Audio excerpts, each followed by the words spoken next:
안녕하세요. 오늘도 사연사롱을 찾아주셔서 감사합니다. 서울에 사는 30대 초반 여성이에요. 결혼은 철없을 때 해야 한다고 하잖아요. 나이 들면 보고 듣는 게 많아서 결혼하기 힘들다고 말이죠. 그런데 저는 그 말에 결사반대예요.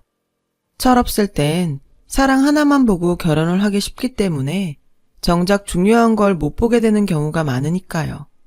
바로 제가 그런 경우였죠. 대학에 들어가 처음 나갔던 소개팅에서 의대 본과 2학년 학생한테 콩깍지가 제대로 씌어서 재학 중에 결혼을 해버렸거든요. 그땐 이 남자 없이는 못 살겠다 싶었고 혹여 다른 여자가 채갈까봐 조바심이 나서 결혼을 서둘렀어요. 당연히 저희 집에서는 결사반대였죠. 갓 20밖에 안 된 딸이 입학과 동시에 결혼을 하겠다고 나서니 어느 부모가 쉽게 그러라고 하겠어요. 정신 차려 이거사. 대학 가려고 그 고생을 해놓고는 전공 살릴 생각은 안 하고 벌써부터 결혼 타령이야. 나랑 네 아빠가 이 꼴 보자고 그동안 뼈 빠지게 널 키운 줄 알아? 결혼은 둘만 좋다고 되는 일이 아니야. 당장 시부모 수발부터 명절이며 제사까지 다 챙겨야 되는데 공부는 언제 할 거야? 게다가 남자도 아직 학생이라며. 결혼은 부모들이 시켜준다 쳐. 둘 다 학생인데 뭐 해먹고 살 건데. 설마 부모한테 생활비까지 타서 쓸 생각은 아니겠지? 누울 자리를 보고 다리를 뻗어 이거사. 평생 제게 큰소리 한번 안 치던 엄마는 이번만큼은 도저히 양보 못하겠다며 목소리를 키우셨어요. 따지고 보면 틀린 말이 하나도 없었지만 그땐 그 말이 귀에 들어오지 않더라고요.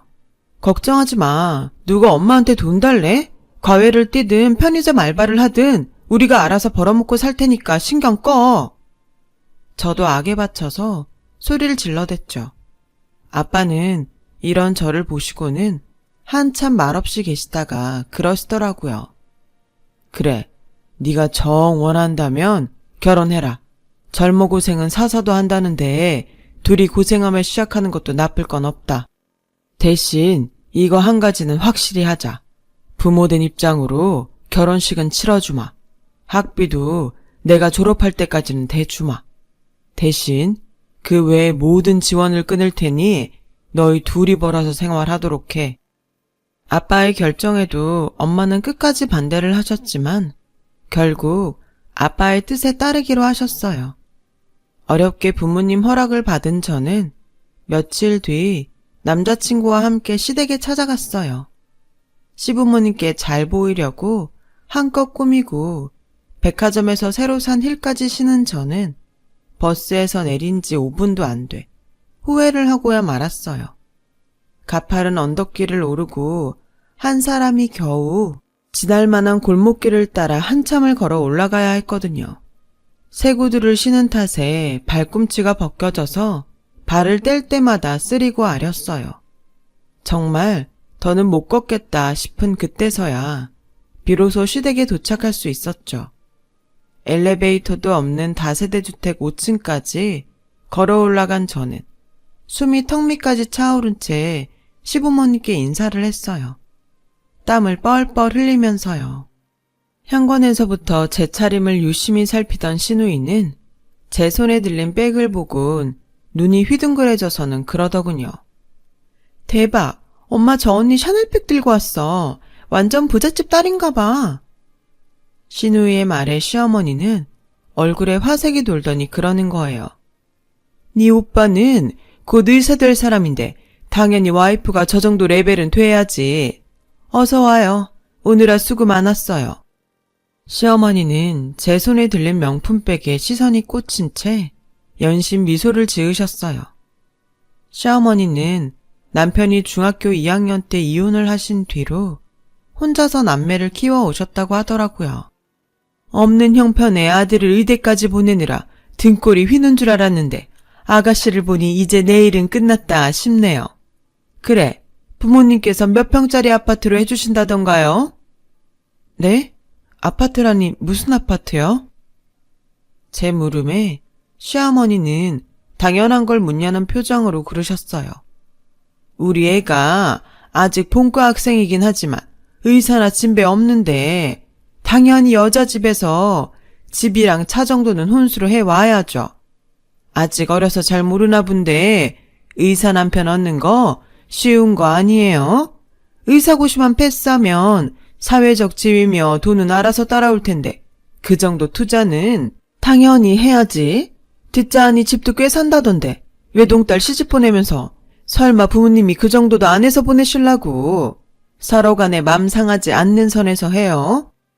시어머니는 이참에 한몫 단단히 잡으려고 작정한 사람처럼 첫 대면 자리에서 대놓고 혼수며 예단비까지 꼼꼼하게 요구하셨어요. 저는 드라마에서나 보던 상황을 몸소 겪어보니 어안이 벙벙한 게 정신을 못 차리겠더라고요. 그래서 그저 고개만 끄덕이고 있었죠. 집으로 오는 내내 기분이 찜찜했지만 일단 부모님께 맡기기로 했어요. 집에 돌아와 부모님께 아파트랑 차 얘기를 했더니 엄마가 방방 뛰셨어요. 의사 되려면 한참 멀었는데 벌써부터 한몫 챙길 궁리부터 하는 거 보니 시어머니 자리 됨됨이를 알겠다고요. 그러시면서 꼭 그런 집에 시집을 가야겠냐고 한 소리 하셨죠. 사실 저도 그 부분이 마음에 걸리긴 했지만 시어머니를 모시고 살 것도 아니라서 그냥 물러설 순 없었어요. 솔직히 틀린 말은 아니잖아. 본과 졸업하고 인턴 레지던트 마치면 의사 되는 거 사실인데 대접은 해줘야지. 엄마도 의사 사위 있으면 좋잖아? 그러니까 너무 그러지 마. 이거 사. 의대 다닌다고 다 의사 되냐? 시험 떨어지면 말짱 꽝이야. 그리고 의사가 아니라 의사 하랩이라도 그렇지. 금쪽 같은 내 새끼 내주는 것도 아까운데 왜 집이랑 차까지 해줘? 그렇게 돈 싸매고 할 거면 이 결혼 당장 때려쳐. 엄마는 이때다 싶었는지 강하게 밀고 나왔어요. 엄만 딸이 혼수도 변변히 못해가서 시댁 눈치 보고 살길 원해? 어차피 내가 살 집이고 내가 탈 차인데 좀 기분 좋게 해주면 안 되냐고. 엄마가 저 생각해서 하는 말인 건 알지만 서운한 마음에 눈물이 핑 돌더군요. 그러자 완강히 결혼을 반대하던 엄마도 한 걸음 물러서셨어요. 일단 집으로 오라고 그래. 사람을 봐야 허락을 하든 말든 하지. 그래서 다음날 남편을 집으로 불렀어요. 제가 아직은 학생이라서 가영이를 먹여 살릴 능력은 안 됩니다. 하지만 전문의 따는 대로 남편 노릇 제대로 하며 살겠습니다. 장인어른, 장모님 믿어주세요. 처음부터 반대만 하던 엄마는 남편을 만나보시고는 조금은 마음이 풀린 것 같았어요. 부모님께 깍듯하게 대하는 바른 모습에 꽤 호감이 생긴 것 같더라고요. 결국 저희 부모님은 못 이기는 척하며 28평 아파트와 소형차 한 대를 해주기로 하셨어요. 이 정도면 시댁에서 별 말 안 하겠다 싶어 다음날 시어머니께 말씀드렸더니 땅이 꺼져라 한숨을 쉬시지 뭐예요. 28평에서 답답하게 어떻게 사니? 게다가 의사 체면이 있지. 세상에나 소형차가 뭐니? 너도 참 그렇다. 부모님이 그러시면 너라도 나서서 좀 더 해달라고 했어야지. 입 꾹 다물고 있었던 거냐? 넌 어쩜 그렇게 생각이 없니? 결혼도 하기 전부터 네 남편 기죽일 작정인 거니? 그건 그렇고 우리 애 학비는 니네 집에서 대주는 거 맞지? 보다시피 우리 집 형편이 비싼 의대학비 될 처지가 못 된다. 지금까지도 허리띠 졸라매며 빚내서 보내고 있는 터라 당장 다음 학기부터 니네 집에서 학비 안 대주면 학교도 그만둬야 할 처지야. 네? 학비까지 대라고요? 그건 좀 곤란한데요. 산 넘어 산이라고 집이랑 차 문제를 해결하고 나니 이젠 학비까지 대라는데 정말 미치겠더라고요. 하지만 그렇다고 남편 학비까지 우리 부모님께 해달라고 할 순 없어서 우리 손에서 해결해보기로 했어요. 그리고 몇 달 뒤 드디어 우리는 결혼식을 올렸고 꿈에 그리던 신혼생활을 시작할 수 있었어요. 다행히도 부모님께서 우리 쪽 축의금을 비상금으로 쓰라며 제게 주신 덕분에 생활비와 다음 학기 남편 학비까지는 충당할 수 있었죠. 하지만 제가 알바를 해서 버는 돈이라곤 대학생 용돈도 안 되는 정도라서 축의금이 바닥이 나고부터는 눈앞이 캄캄해졌어요. 그래서 시어머니한테 일부라도 도와주실 수 없겠냐고 부탁을 드렸더니 인상부터 쓰시더라고요. 네 몸에 명품을 휘두르고 다니면서 돈 없다는 말이 나오니? 네 명품 가방만 팔아도 우리 애 한 학기 학비는 좋게 나오겠다. 학생이 건방지게 무슨 명품이니? 어머님은 이제 제 명품 백까지 팔아서 남편 학비를 대라고 요구하더라고요. 아빠가 대학에 합격했다고 사주셨던 가방이라 제겐 소중한 거라서 솔직히 망설여졌어요. 그래도 어떡하겠어요. 남편 대학은 졸업시켜야 하는데. 그래서 장롱에 고이 간직해두었던 명품 백을 모조리 꺼내서 강남에 있는 중고 명품 샵으로 향했어요. 남편이 의사만 되면 모두 되찾아오겠다 다짐을 하면서요. 근데 가격을 너무 안 쳐주는 거예요. 에게? 이거밖에 안 쳐줘요? 이거 한정판이라고요. 애지중지하던 백과 장신구를 팔면 얼추 학비는 마련이 되겠다 했는데 살 때와는 완전 다르게 헐값을 부르더라고요. 그나마도 팔기 싫으면 관두라는 투였죠. 그래도 어쩌겠어요. 한 푼이 아쉬운 마당에 팔아야죠. 그렇게 제 수중에 있던 명품백을 다 팔았는데도 남편 학비를 만들려면 택도 없었어요. 학생 신분에 목돈을 빌릴 데도 없고 해서 결국 염치불고하고 친정으로 향했죠. 이러니 저러니 해도 믿을 구석은 친정 부모님 뿐이니까요.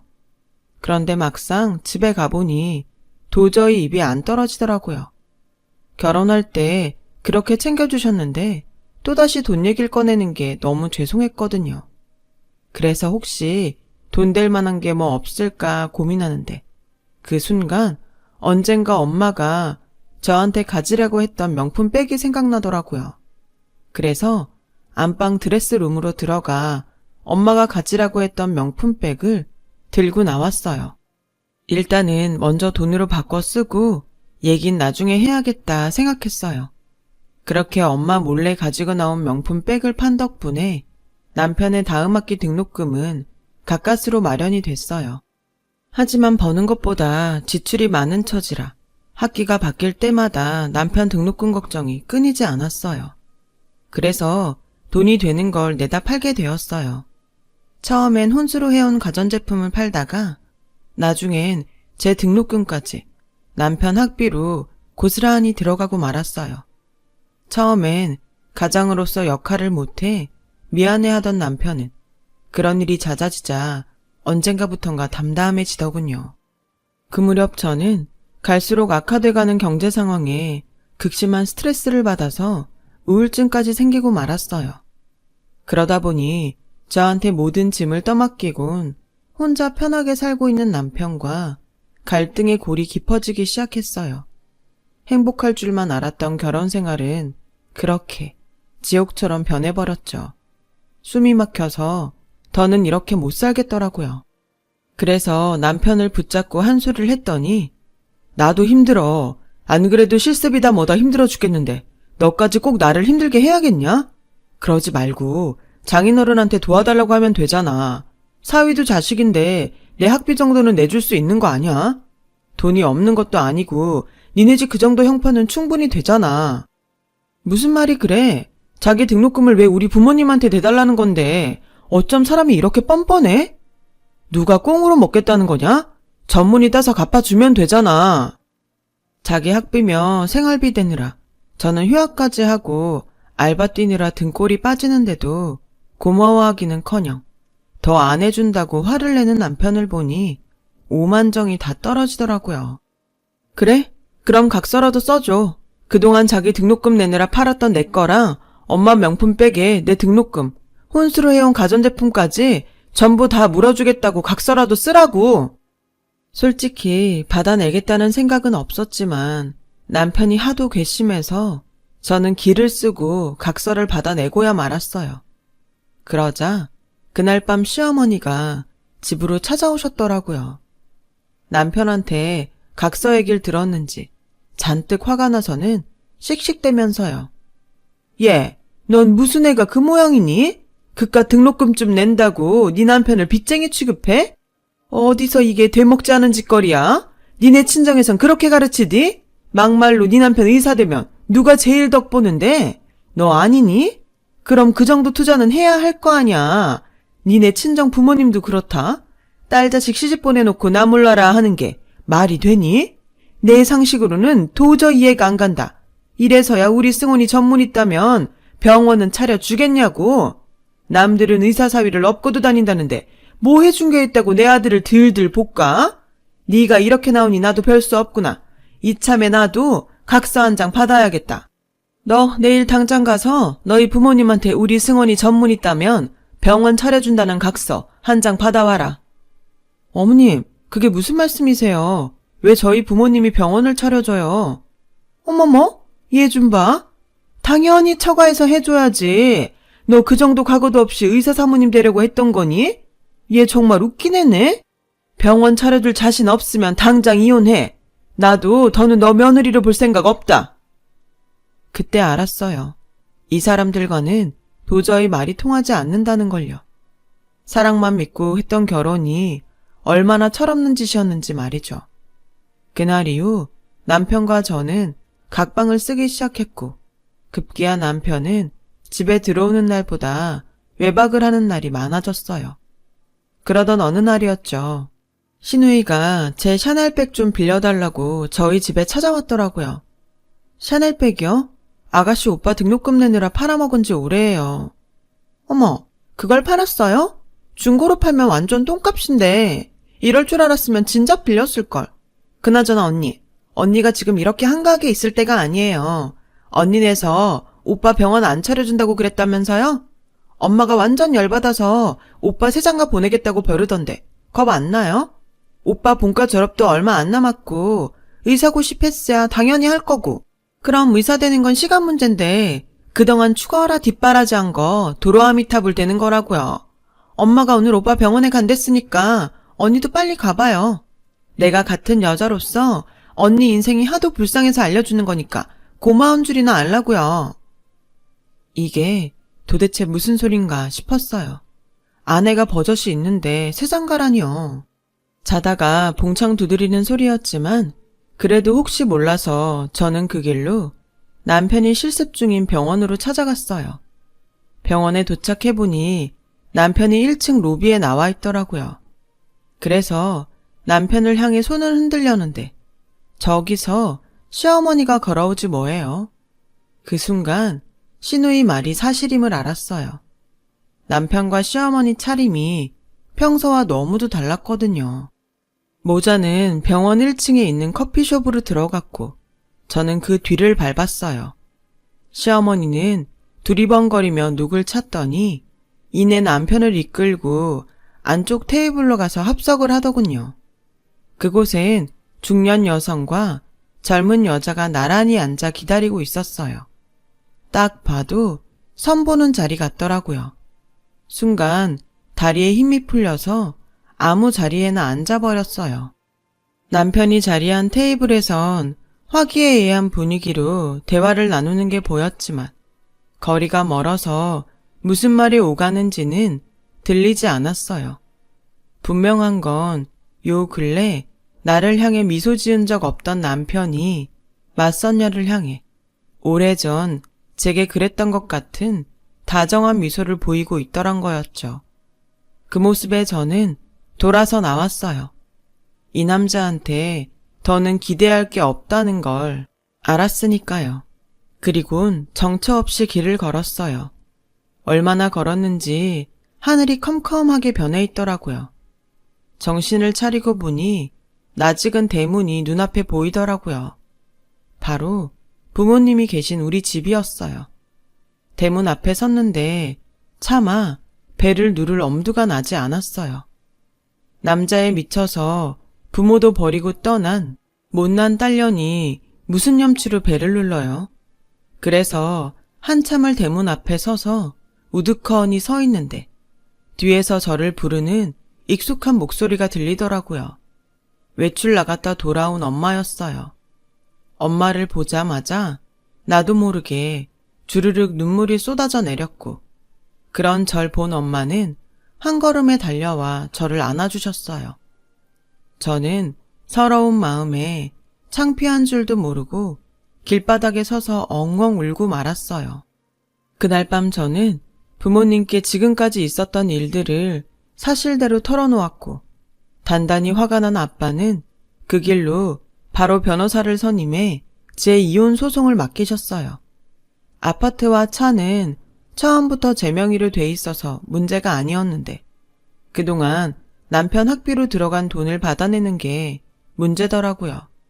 각서를 받아놓긴 했지만 공증을 받은 게 아니라서 법적 효력이 없었거든요. 그래서 그걸 포기하는 대신 위자료를 청구하기로 했어요. 결혼 생활 중에 선자리에 나간 사실을 근거로 결혼 파탄의 책임과 그로 인한 정신적 피해 보상을 청구했어요. 남편과 시어머니가 그런 사실이 없다고 잡아뗄 걸 대비해 미리 맞선 상대 여성을 찾아가 혼인증명서를 보여주고 남편이 유부남이었음을 알려주었어요. 덕분에 상대 여성이 증인을 서주어서 이혼 성립과 더불어 위자료도 받을 수 있었죠. 2년 남짓한 결혼 생활을 그렇게 끝냈고 저는 다시 복학해 평범한 대학생으로 돌아갈 수 있었어요. 대학에서 패션 마케팅을 전공한 저는 졸업 후 취업 대신 전공을 살려 온라인 의류 편집샵을 차리기로 했어요.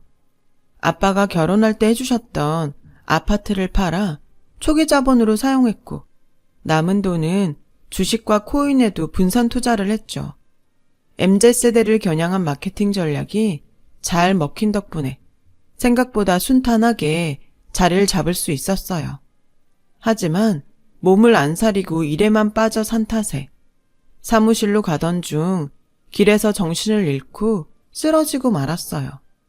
다행히 길 가던 행인이 쓰러진 저를 발견하곤 근처 병원으로 데려간 덕분에 별 탈 없이 깨어날 수 있었어요. 그리고 그 병원에서 지금의 남편을 만나게 되었지 뭐예요. 행인의 등에 업혀온 저를 진찰해 주었던 의사가 바로 제 남편이에요. 처음엔 또다시 의사랑 엮이고 싶지 않아서 남편의 구애를 거절했는데 환자들에게 싹싹하고 늘 한결같은 모습에 저도 모르게 서서히 마음이 열리더라고요. 그래서 1년간 연애를 하다가 작년 봄에 재혼을 하게 됐어요. 남편은 5년 전 교통사고로 아내를 잃고 혼자 살고 있던 터라 시댁도 저희 집도 반대 없이 결혼을 진행할 수 있었어요. 게다가 시아버지께서 병원장을 맡고 계셔서 전 남편처럼 개원 욕심을 부릴 이유도 없었어요.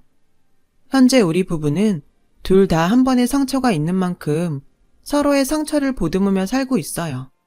이렇게 꽃길만 걸으면 되겠다 했는데 글쎄 얼마 전에 남편과 병원에서 전 남편과 마주쳤지 뭐예요. 남편 진료실에서 면접을 보고 나오는 길이더라고요. 이 인간이 페이닥터로 취직을 하려고 왔나 했는데 알고 보니 사무장 면접을 보러 왔더라고요. 직접 면접을 담당했던 남편이 그러는데 의사고시에 떨어졌다는 거 있죠. 거기다 의대 다니면서 학자금 대출받은 거랑 저한테 위자료 주느라 사금융회사 대출받은 것까지 줄줄이 걸려 있어서 사무장 면접까지 보러 오게 된 거였죠. 생각 같아선 남편한테 말해서 당장 떨어뜨리라고 하고 싶었지만 인생이 불쌍해서 별말 않고 있었는데 이 인간이 지 엄마랑 저희 집까지 찾아와서 절 협박을 하지 않았겠어요? 남편한테 말해서 자기를 붙여주지 않으면 제가 전 남편을 잊지 못해서 자기를 병원으로 불러들였다고 남편한테 말하겠다나요? 뭐 이런 거지 같은 것들이 다 있는지. 인간아, 너 아직도 그러고 사니? 네가 심보를 그따위로 쓰니까 남들 다 붙는 시험도 떨어지는 거야. 애초에 너 같은 건 의대에 갈 생각을 하면 안 되는 거였어. 사람 목숨을 다투는 일을 너 따위 쓰레기가 한다는 게 말이 되니? 그러니까 정신 차리고 네 갈 길 가세요. 우연이라도 마주치고 싶지 않으니까. 어머, 얘 말하는 것 좀 봐라. 네가 아주 눈에 뵈는 게 없나 보구나. 운 좋게 의사 남편 만나 팔 잡혔다고 네 전 남편한테 이래도 되는 거니? 너 우리가 입만 뻥끗하면 또다시 이혼녀 되는 건 일도 아니다. 아, 그러세요, 아주머니. 그럼 어디 그렇게 해보세요. 아주머니 인생이 사기라서 남 속이고 협박하는 게 생활이신가 본데 세상 그렇게 호락호락하지 않아요. 지금 당신들 서 있는 이 자리만 해도 CCTV가 3대나 설치돼 있어요. 당신들이 하는 말 하나하나 토시 하나 빠지지 않고 녹음되고 있다고요. 그런데도 어디 날 협박해 보겠다면 그러시던가요. 협박에 무고로 확 쳐넣어 줄 테니까. 어쩜 시간이 지나도 두 사람은 반성이라는 건 몰라? 당신이 나한테 한 짓 기억 안 나요?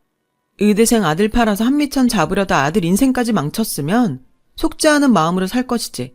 여기가 어디라고 찾아와서 행패해요? 당신이 그러고도 부모입니까? 당신 아들은 당신이 망친 거예요. 그러니까 엄한 사람 괴롭히지 말고 댁 가서 쥐 죽은 듯 사세요. 한 번만 더 찾아와봐. 이번엔 위자료가 아니라 실형 살게 해줄 테니까.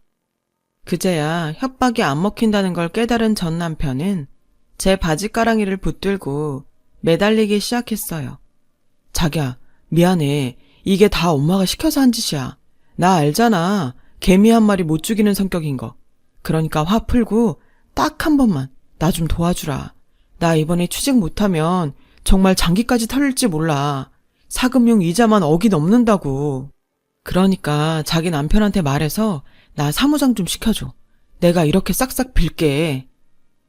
눈물 콧물까지 짜며 싹싹 비는 전 남편을 보니 불쌍하긴 했지만 그렇다고 이 인간과 더 엮이고 싶지 않아서 뿌리치고 집으로 들어왔어요. 모자는 한참을 대문 밖에서 시끄럽게 저를 불러댔고 결국 이웃의 신고로 출동한 경찰 손에 끌려가고 말았어요. 참, 징글징글 하더라고요.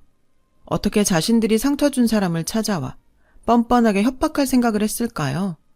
이 뻔뻔한 모자 덕분에 새삼 지금의 제 가정이 얼마나 안락하고 행복한지 다시금 느끼게 되는 하루입니다. 지금까지 제 사연을 들어주셔서 감사드립니다. 여러분의 가정도 평안하시길 바랍니다. 여러분, 사연 댓글에 응원과 현명한 조언 부탁드려요. 좋아요와 구독은 저에게 큰 힘이 됩니다. 오늘도 좋은 일 가득하세요.